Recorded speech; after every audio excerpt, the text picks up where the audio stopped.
Japanese car maker Suzuki seems to have discovered their hits of the 90s mixtapes. Fresh off the success of the new Vitara comes another familiar nameplate, the all-new Baleno Light Hatch. It's got a choice of two engines, is chock full of gear, but does it have enough to mix it up in 2016?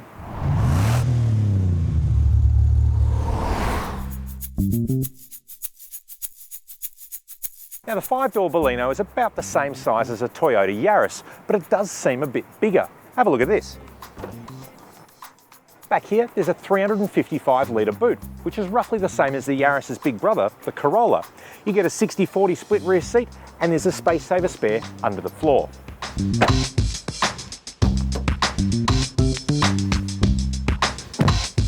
Well, back here, there's plenty of room for a big lug like me. There's excellent knee and toe room, but the tapering roofline means it can get a little bit cozy on my head. So if you aren't as tall as I am, a bit over 6 foot, or you want to scooch down a little bit, you'll be fine. The rear quarter glass is a nice touch, but basically that's about it. It's very Spartan back here. There are no vents, cup holders, or even an armrest. You do get a 12-volt outlet above a little cubby and bottle-shaped holders in the doors, as well as, well, just one map pocket, which I guess is lucky because nobody owns maps anymore. Up here in the front though, is where things get interesting. Now this is the top spec GLX model Baleno, and this 7-inch touchscreen, which is the same as found in the Suzuki Vitara, is even standard on the base GL model. There's native satellite navigation, support for the standard reverse camera, Bluetooth, phone and audio, and even Apple CarPlay. Not bad for a car that starts from just 16 grand.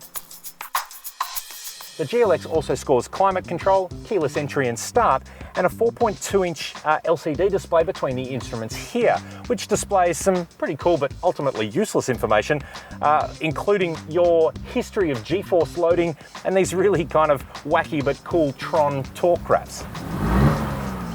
Now, materials do feel a little bit light and cheap in spots, but it is a light and cheap car after all. The seats, while cloth, offer some pretty good support and are quite comfortable. There's a USB charge point and a number of storage options around the cabin. Now on the outside, the GLX gets 16-inch alloy wheels, projector HID headlamps with LED running lights, and a few bits of chrome trim here and there. In a way, it kind of manages to pull off a bit of a funky urban style and looks almost like an alternate universe Alfa Giulietta. It's available in 4 colours. This is Ray Blue Metallic. Now under the bonnet of the GLX is a turbocharged 3-cylinder 1-litre engine, the same configuration that's found in the base Audi A1. Called the Booster Jet engine, it's only available on the GLX and has 82 kilowatts of power and 160 newton meters of torque. On the base GL, you get a 1.4-litre 4-cylinder naturally aspirated engine with 68 kilowatts and 130 newton meters. You can spot this one by the giant turbo badge on the back though. Let's see how it goes.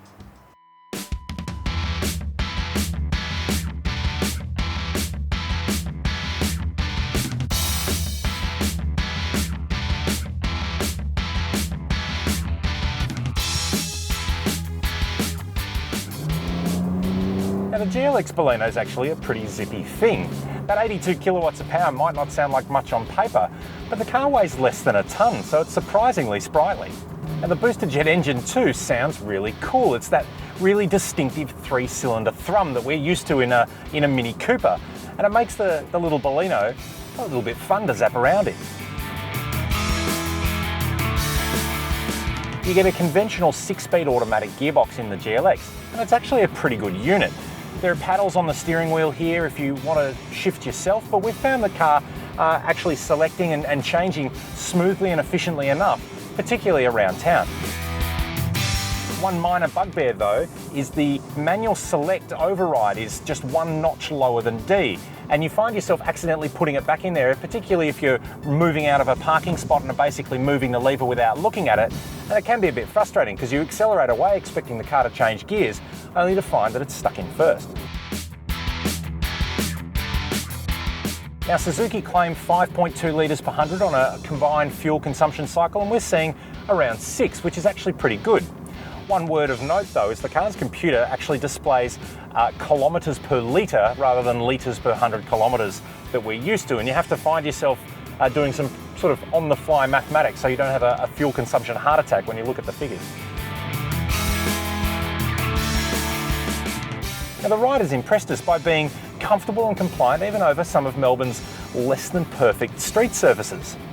You will find that sharp edges like man-made obstacles and expansion joints will upset the ride and feel a little bit jarring and sharp, but you do get that in any car. It's not something that's particular to the Suzuki. Bottom line though, the Baleno is pretty comfy. What hasn't impressed us so much though is the steering. It's reasonably heavy to begin with, but you find that you need to use a lot more lock than you really would expect in a light car like this, particularly around left and right angle turns and roundabouts. You can see all I'm doing is turning not even a 90-degree left there, and I'm putting on a hell of a lot of lock. And it can be quite a workout. The car wants to spring back towards center a little bit more aggressively than you would expect. Now, vision around the cabin is actually pretty good, and so is overall general cabin ambience. We've actually been really impressed by the Baleno. I'm sure there are cheaper and sort of flimsier parts, but it's kind of to be expected at this price point. In general, little Baleno's pretty good.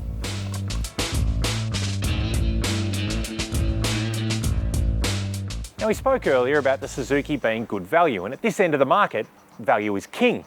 The base Baleno manual can be had for just $16,000. The GLX Auto here is around $22,000. Now yes, you get the zippy engine and the nicer transmission and a few other niceties, but it is a big jump up. For that sort of cash, you can get yourself into, well, any number of competitors, including a mid-level Mazda 3 or a top-spec Honda Jazz, cars which are both arguably more polished overall. So push hard for a good deal on the Suzuki to make that core value proposition really shine. But in general, the 2016 Suzuki Baleno, well, it's a good, fun, well-equipped little car and is certainly worthy of consideration if you're shopping in the highly competitive light hatch segment.